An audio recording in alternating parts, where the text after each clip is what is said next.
தென்னாடுடைய சிவனே போற்றி எந்நாட்டவருக்கும் இறைவா போற்றி. அனைவருக்கும் வணக்கம். இந்த காணொளியில் இந்த இறப்பில் தாலி வாங்குதல் என்கின்ற ஒரு சடங்கு செய்கின்றார்களே, அந்த சடங்கை பற்றி தான் சிந்திக்க போகிறோம். ரொம்ப துன்பமான ஒரு சடங்கு இருந்தாலும் அதனுடைய பொருளை நாம் தெரிந்து கொண்டு அந்த சடங்கை செய்தால் பயனாக இருக்கும் என்ற அடிப்படையில் தான் இந்த காணொளியை நான் செய்கின்றேன். கூடுமான அளவு கணவனை இழந்த அந்த பெண்களுக்கு துன்பத்தை குறைப்பதற்கு நாம் எல்லாம் சேர்ந்து ஆவணவற்றை செய்ய வேண்டும் என்பதற்காகவும் இந்த காணொளியை செய்கின்றேன். வழக்கமாக ஆண்கள் இறந்து போனால் அவர்களுடைய மனைவியர்கள் என்ன செய்வார்கள், இந்த தாலி வாங்குதல் சடங்கில் ஈடுபடுத்தப்படுவார்கள். அப்படின்னா நீங்கள் பார்த்தீங்கன்னா இறந்தவருடைய பிணப்பெட்டிக்கு பக்கத்தில் அவங்கள ஒரு நாற்காலி போட்டு உட்கார வைத்து ஒரு சில வேளையில் பார்த்தீங்கன்னா திருமண புடவை கட்டியிருப்பாங்க, இன்னும் சில வேளையில் மற்ற புடவை கூட கட்டியிருப்பாங்க. அவங்க தலையோட முதல்ல தண்ணி ஊற்றுவாங்க அவங்கள. அப்படி ஊற்றுறதாகப்பட்டது என்ன பண்ணுறது அப்படின்னு பார்த்தீங்கன்னா, அந்த இறந்தவரை தலை முழுகுகின்றார்கள் என்று பொருள். கூடுமான அளவு அந்த சடங்கை நாம் இந்த தலையில் தண்ணி ஊற்றுறத வைக்காம சும்மா உட்கார வைத்திருந்தாலே போதுமானது. அவங்களே ரொம்ப துன்பத்தில் இருப்பாங்க. அந்த நேரத்தில் நம்ம தலையோட தண்ணி ஊற்றி ஈரத்தோட குளிர் நடுங்கி உட்கார்ந்து கொண்டு அதற்கு மேலே இந்த சடங்கெல்லாம் செய்கிறது ரொம்ப கொடுமையிலும் கொடுமை. அதனால் வெறும் பக்கத்தில் உட்கார வைக்கலாம், ஒன்று தப்பு இல்லை. அப்படி தலையில் தண்ணி தான் ஊற்றி ஆக வேணும் என்பது கட்டாயம் இல்லை. தலை முழுகின்றோம், அவருடைய உறவை முறித்து கொள்கின்றோம் என்கின்ற சிந்தனை அவருக்கு ஏற்படுத்தினால் போதுமானது. அவர்கள் அதை கருத்தில் கொள்ள வேண்டும், உறவை முறித்து கொள்ளப் போகிறோம்னு. இந்த தாலி வாங்கிறது கூட அந்த அடிப்படையில் தான் செய்யப்படுகின்றது. முதல்ல என்ன பண்ணுவாங்க அப்படின்னு பார்த்தீங்கன்னா, மாலை மாற்றிக்கொள்வார்கள். இறந்தவர் கையில் மாலை கொடுத்து இவங்களுக்கு போட சொல்லி இவங்க அவருக்கு மாலை போட்டு இப்படி 3 முறை மாற்றி கொள்வது போல ஒரு சடங்கு செய்வார்கள். இது என்ன அடிப்படை அப்படின்னு பார்த்தீங்கன்னா, திருமணத்தில் நமக்கு திருமணம் தாலி கட்டி முடிஞ்ச உடனே மாலை மாற்றுதல் அப்படின்னு ஒரு சடங்கு நடைபெறும். அப்படின்னா என்னன்னா, இவங்க 2 பேரும் உள்ளங்களை மாற்றிக்கொண்டார்கள் அப்படின்னு பொருள்.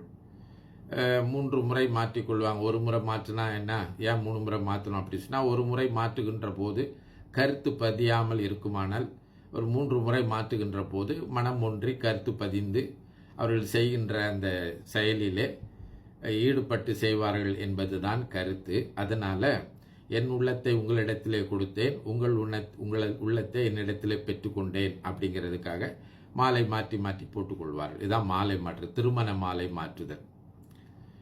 இந்த இறப்பில் அப்படி கொடுக்கப்பட்ட அந்த உள்ளத்தை மீள பெற்றுக்கொள்கிறேன் அப்படிங்கிற கருத்து அடிப்படையில் தான் திருமணத்தில் அந்த இறப்பில் மாலை மாற்றுவாங்க. அப்படின்னா திருமணத்தில் கொடுத்த அந்த உள்ளத்தை இப்பொழுது நான் மீள பெற்றுக்கொள்கிறேன் அப்படிங்கிற கருத்து. அப்படின்னா உங்கள் உள்ளம் உங்களிடத்திலே கொடுக்கப்பட்டு விட்டது, நீங்கள் பெற்றுக்கொண்ட என் உள்ளத்தை என்னிடத்திலே கொடுத்து விடுங்கள் என்கின்ற ஒரு துன்பகரமான செயல்தான் அது, இல்லைங்களா? ஏன்னா நம்ம இவ்வளோ நாள் சேர்ந்து வாழ்ந்து நம்மோடு இருந்து நாம் இருவர் ஓர் உள்ளமாக வாழ்ந்த அன்போடு வாழ்ந்த அந்த உள்ளத்தை திரும்ப கொடுத்து அவரை வழி அனுப்ப வேண்டும் என்கின்ற அடிப்படையில் செய்யப்படுவதுதான். அதனால் இந்த இறப்பில் செய்யக்கூடிய சடங்குகள் எல்லாமே நீங்கள் பார்த்தீங்கன்னா உறவை முறித்து கொள்கின்ற அடிப்படையை உணர்த்தி செய்வது தான். இதற்கு மேலே இப்போ மாலை மாற்றி கொண்ட பிறகு என்ன பண்ணுவாங்க அப்படின்னு பார்த்தீங்கன்னா, அவர் கட்டின தாலி இருக்கின்றது இல்லைங்களா, அந்த தாலி கட்டும்போது பிறகு நம்ம திருமணத்தை பற்றி காணொளி செய்கின்ற போது அதெல்லாம் பற்றி விளக்கி நீளமாக பேசலாம். இப்போது இந்த சடங்கை மட்டும் நம்ம உற்று நோக்கிறதுனால சுருக்கமாக அதை சொல்லுவோம். தாலி கட்டுகின்ற போது இந்த மணமகன் பெண்ணிடத்திலே 3 உறுதியை கேட்பார். என்ன உறுதி கேட்பார் அப்படின்னு சொன்னால், அந்த 3 முடிச்சு போடுறது தான். அதை பற்றி இதெல்லாம் நம்ம பின்னால் பார்க்கலாம்.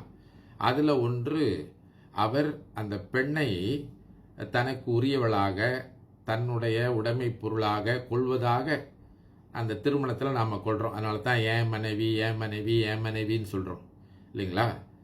அது முன்பு காலத்தில் அப்படி தான் செய்திருக்காங்க. தாலி என்றாலே ஒரு தாயத்து போன்ற ஒரு பொருளுக்குள்ள இன்னாருக்கு மனைவி என்று எழுதி அதுக்குள்ளே போட்டு கழுத்தில் மாட்டி விட்டுருவாங்களாம்.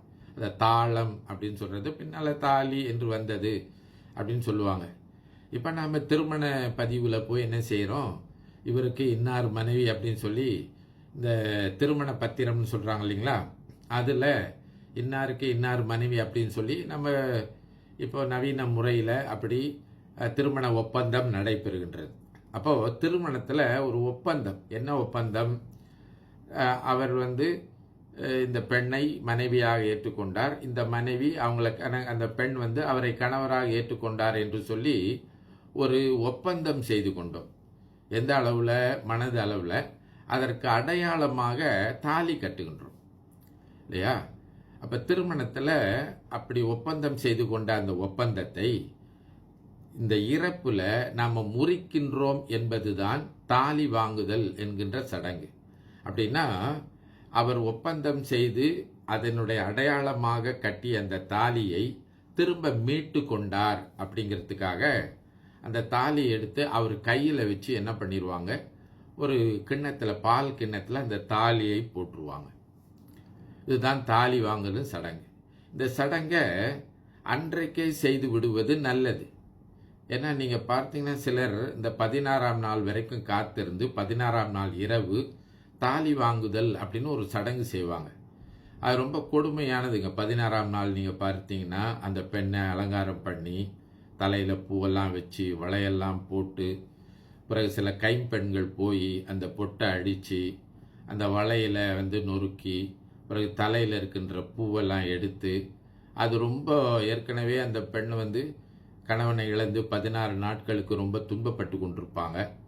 அந்த நேரத்தில் நாம் இப்படி ஒரு முத்தாய்ப்பாக அதை கொண்டு வந்த அந்த நிகழ்ச்சியை, இந்த முத்தாய்ப்பு ஒரு பெரிய ஒரு நிகழ்ச்சி போல் செய்தால் வெந்த புண்ணில் வேல் பாய்ச்சிறது போல் இருக்கும் இல்லைங்களா? ஏற்கனவே துன்பத்தில் இருக்கின்ற அந்த பெண்ணுக்கு இன்னும் நாம் துன்பம் ஏற்படுத்துவது போன்று இருக்கும்.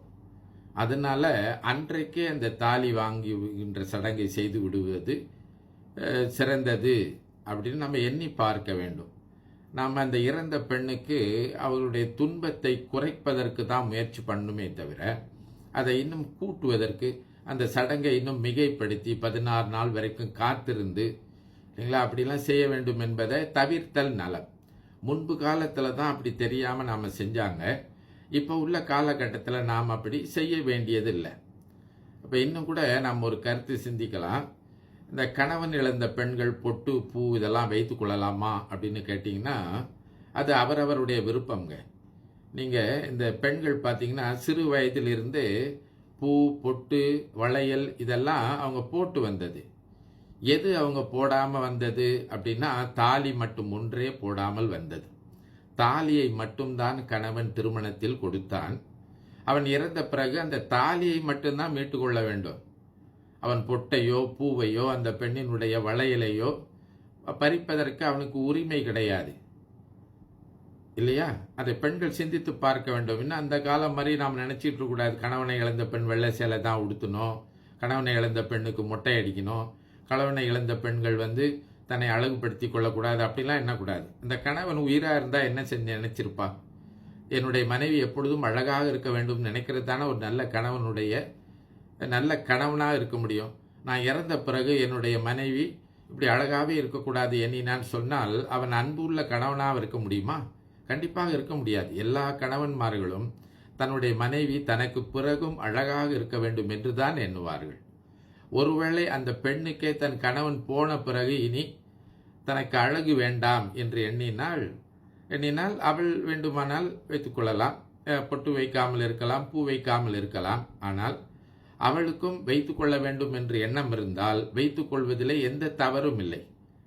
இப்போ நம்ம வாழக்கூடிய இந்த காலகட்டத்தில் நீங்கள் சிந்திச்சு பாருங்கள், பொட்டு வைக்காமல், பூ வைக்காமல், ஒரு அழகுபடுத்தி கொள்ளாமல் வேலைக்கு போகிறாங்க வராங்க, இப்படிலாம் பலர் இடத்துல பழக வேண்டிய சூழலில் அந்த காலத்தில் இருந்தது போல இல்லை. அது தவிர இந்த பொட்டு வைப்பது, பூ வைப்பது இந்த கணவனை இழந்த பெண்களுக்கு ஒரு பாதுகாப்பு. ஏன்னா கணவனை இழந்த பெண்கள் தான் பல சூழலில் பார்த்தீங்கன்னா அவங்க பல தொல்லைக்கு ஆளாகின்றார்கள். எனவே அவர்களும் மற்றவர்களைப் போல இருப்பதற்கு நம்ம வாய்ப்பு கொடுக்க வேண்டும். இதை சிந்தித்து பார்க்க வேண்டும். எனவே அவரவருடைய விருப்பம். போய் பொட்டு பூ மற்றும் வளையல் எல்லாம் போட்டுக்கொள்ள வேண்டும் என்று சொன்னால் கண்டிப்பாக போட்டுக்கொள்ளலாம். அதை தடுப்பதற்கு யாருக்கும் உரிமை கிடையாது என்பதை கருத்தில் கொண்டு நல்லவற்றையே சிந்திப்போம், நல்லவற்றையே செய்வோம், நலம் பெறுவோம். தென்னாடுடைய சிவனை போற்றி எந்நாடு